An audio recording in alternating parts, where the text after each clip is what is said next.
know, my favorite part of being a dad is the movies I get to watch. I love sharing my favorite movies with my kids, and when my daughter was 4, we got to watch The Wizard of Oz together. Totally dominated her imagination for months. Her favorite character was Glinda, of course. Gave her a great excuse to wear a sparkly dress and carry a wand. But you know, you watch a movie enough times, and you start to realize how unusual it is. Now, we live today and are raising our children in a kind of children's fantasy, spectacular industrial complex. But The Wizard of Oz stood alone. It did not start that trend. 40 years later was when the trend really caught on, with, interestingly, another movie that featured a metal guy and a furry guy rescuing a girl by dressing up as the enemy's guards. Do you know what I'm talking about? Yeah. Now, there's a big difference between these two movies, a couple of really big differences between The Wizard of Oz and all the movies we watch today. One is there's very little violence in The Wizard of Oz. The monkeys are rather aggressive, as are the apple trees. But I think if The Wizard of Oz were made today, the wizard would say, Dorothy, you are the savior of Oz that the prophecy foretold. Use your magic slippers to defeat the computer-generated armies of the Wicked Witch. But that's not how it happens.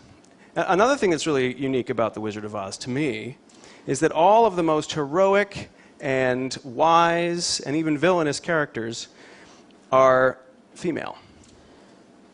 Now, I started to notice this when I actually showed Star Wars to my daughter, which was years later, and the situation was different. At that point, I also had a son. He was only 3 at the time. He was not invited to the screening. He is too young for that. But he was the second child, and the level of supervision had plummeted. So he wandered in, and it imprinted on him like mommy duck does to its duckling. And I don't think he understands what's going on, but he is sure soaking in it. And I wonder what he's soaking in. Is he picking up on the themes of courage and perseverance and loyalty? Is he picking up on the fact that Luke joins an army to overthrow the government? Is he picking up on the fact that there are only boys in the universe except for Aunt Beru? And of course, this princess who's really cool, but who kind of waits around through most of the movie so that she can award the hero with a medal and a wink to thank him for saving the universe, which he does by the magic that he was born with. Compare this to 1939 with The Wizard of Oz. How does Dorothy win her movie? By making friends with everybody and being a leader. Like, that's kind of the world I'd rather raise my kids in. Oz, right? And not the world of dudes fighting, which is where we kind of have to be. Why is there so much force, capital F force, in the movies we have for our kids and so little Yellow Brick Road? I mean, there is a lot of great writing about the impact that the boy violent movie has on girls, and you should do that reading. It's very good. I haven't read as much on how boys are picking up on this vibe. I know from my own experience that Princess Leia did not provide the adequate context that I could have used in navigating the adult world that is co-ed. I think there was a kind of first kiss moment when I really expected the credits to start rolling, because that's the end of the movie, right? I finished my quest, I got the girl, why are you still standing there? I don't know what I'm supposed to do. The movies are very, very focused on defeating the villain and getting your reward, and there's not a lot of room for other relationships and other journeys. It's almost as though if you're a boy, you are a dopey animal, and if you were a girl, you should bring your warrior costume. I mean, there are plenty of exceptions, and I will defend the Disney princesses in front of any of you. But they do send a message to boys that the boys are not really the target audience. I mean, they are doing a phenomenal job of teaching girls how to defend against the patriarchy, but they are not necessarily showing boys how they're supposed to defend against the patriarchy. There's no models for them. And we also have some terrific women who are writing new stories for our kids. And as three-dimensional and delightful as Hermione and Katniss are, these are still war movies. And of course, the most successful studio of all time continues to crank out classic after classic, every single one of them about the journey of a boy, or a man, or two men who are friends, or a man and his son, or two men who are raising a little girl. Until, as many of you are thinking, this year, when they finally came out with Brave. I recommend it to all of you. It's on demand now. Do you remember what the critics said when Brave came out? Oh, I can't believe Pixar made a princess movie. It's very good. Don't let that stop you. Now, almost none of these movies pass the Bechdel test. I don't know if you've heard of this. It has not yet caught on and caught fire, but maybe today we will start a movement. Alison Bechdel is a comic book artist, and back in the mid-'80s, she recorded this conversation she'd had with a friend about assessing the movies that they saw. And it's very simple. There's just 3 questions you should ask. Is there more than one character in the movie that is female who has lines? So try to meet that bar. And do these women talk to each other at any point in the movie? And is there conversation about something other than the guy that they both like? Right? Thank you. Thank you very much.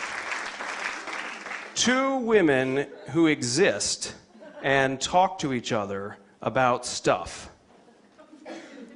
It does happen. I've seen it, and yet I very rarely see it in the movies that we know and love. In fact, this week I went to see a very high-quality movie, Argo, right? Oscar buzz, doing great at the box office, a consensus idea of what a quality Hollywood film is. Pretty much flunks the Bechdel test. And I don't think it should, because a lot of the movie, I don't know if you've seen it, but a lot of the movie takes place in this embassy where men and women are hiding out during the hostage crisis. We got quite a few scenes of the men having deep, angst-ridden conversations in this hideout. And the great moment for one of the actresses is to peek through the door and say, "Are you coming to bed, honey?" Like, that's Hollywood for you. So let's look at the numbers. 2011, the 100 most popular movies. How many of them do you think actually have female protagonists? 11. It's not bad. It's not as many percent as the number of women we've just elected to Congress, so that's good. But there is a number that is greater than this that's going to bring this room down. Last year, the New York Times published a study that the government had done. Here's what it said. 1 out of 5 women in America say that they have been sexually assaulted sometime in their life. Now, I don't think that's the fault of popular entertainment. I don't think kids' movies have anything to do with that. I don't even think that, music videos or pornography are really directly related to that. But something is going wrong. And when I hear that statistic, one of the things I think of is that's a lot of sexual assailants. Who are these guys? What are they learning? What are they failing to learn? Are they absorbing the story that a male hero's job is to defeat the villain with violence and then collect a reward, which is a woman who has no friends and doesn't speak? Are we soaking up that story?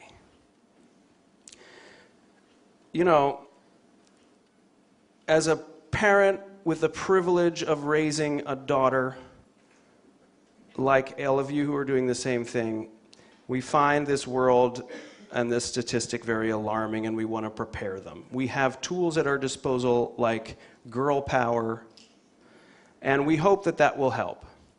But I gotta wonder, is girl power going to protect them if at the same time, actively or passively, we are training our sons to maintain their boy power? I mean, I think the Netflix queue is one way that we can do something very important. And I'm talking mainly to the dads here.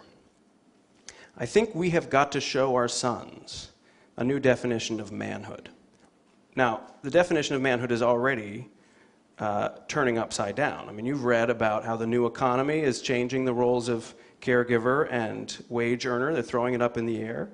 So our sons are going to have to find some way of adapting to this, some new relationship with each other. And I think we really have to show them and model for them how a real man is someone who trusts his sisters and respects them and wants to be on their team and stands up against the real bad guys, who are the men who want to abuse the women.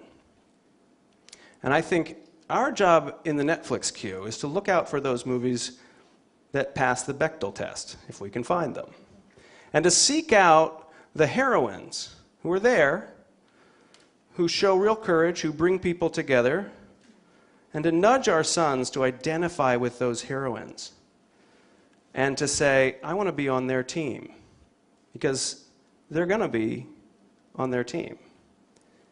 When I asked my daughter who her favorite character was in Star Wars, do you know what she said? Obi-Wan. Obi-Wan Kenobi and Glinda. Now, what do these two have in common? Maybe it's not just the sparkly dress. I think these people are experts. I think these are the two people in the movie who know more than anybody else, and they love sharing their knowledge with other people to help them reach their potential. Now, they're leaders. I like that kind of quest for my daughter, and I like that kind of quest for my son. I want more quests like that. I want fewer quests where my son is told, go out and fight it alone, and more quests where he sees that it's his job to join a team. Maybe a team led by women, to help other people become better and be better people, like the Wizard of Oz. Thank you.